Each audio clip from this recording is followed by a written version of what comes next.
Hello mister Aditya ji, आपको चाहने वाले ने दिल से याद किया है आपको। Mister Aditya please pick up the phone. Aditya भाई, आपके किसी चाहने वाले ने आपको दिल से याद किया है जी। कृपया आइए अपने फ़ोन के पास और फ़ोन रिसीव कर लीजिए।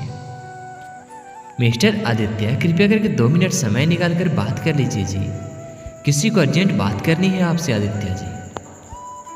प्लीज़ फ़ोन उठाइए और बात कीजिए आदित्य जी।